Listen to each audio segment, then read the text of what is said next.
إذ استسقى موسى لقومه فقلنا اضرب بعصاك الحجر فانفجرت منه 12 عينا قد علم كل أناس مشربهم كلوا واشربوا من رزق الله ولا تعثوا في الأرض مفسدين وإذ قلتم يا موسى یہاں تک پہلے کرتے ہیں اور وہ وقت بھی یاد کرو جب موسیٰ نے اپنی قوم کے لیے پانی مانگا تو ہم نے کہا اپنی لاٹھی پتھر پر مارو، چنانچہ اس پتھر سے 12 چشمے پھوٹ نکلے، وہی لاٹھی جس کا ہم نے پیچھے بھی ذکر کیا تھا کہ موسیٰ علیہ السلام سے بچے تھے۔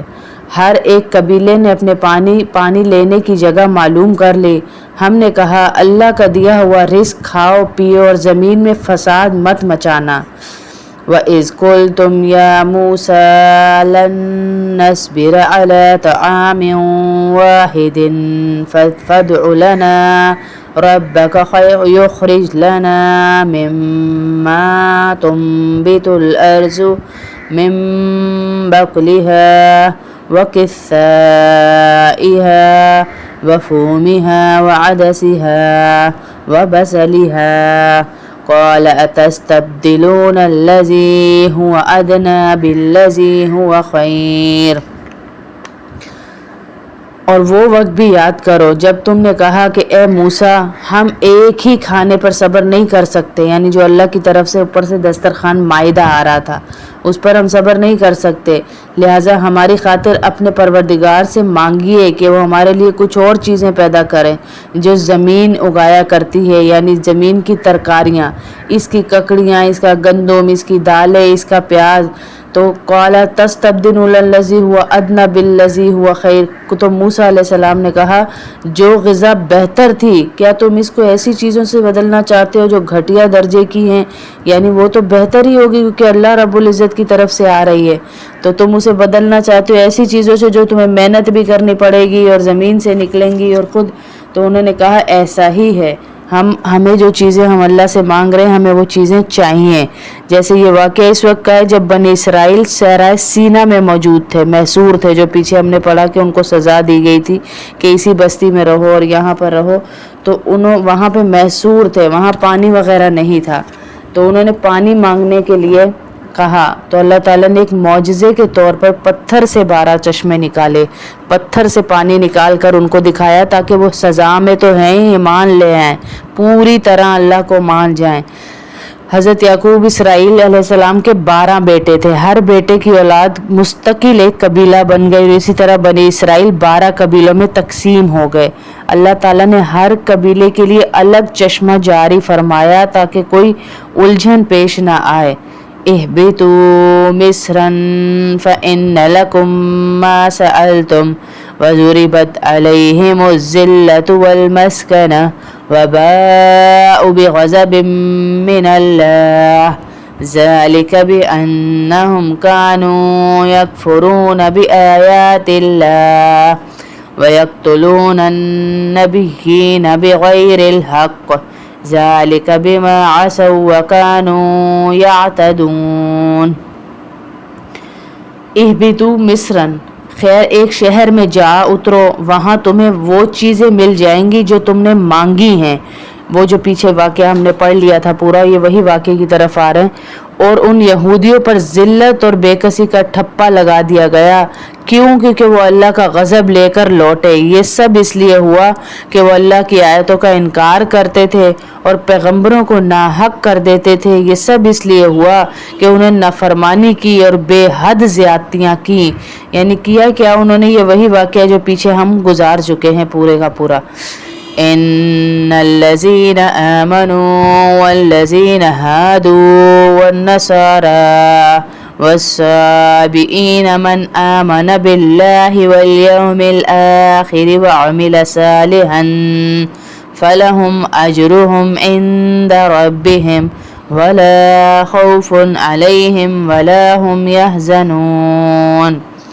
حق تو یہ ہے کہ جو لوگ بھی خواہ وہ مسلمان ہوں یا یہودی یا نصرانی یا صابی، اللہ اور آخرت کے دن پر ایمان لے آئیں گے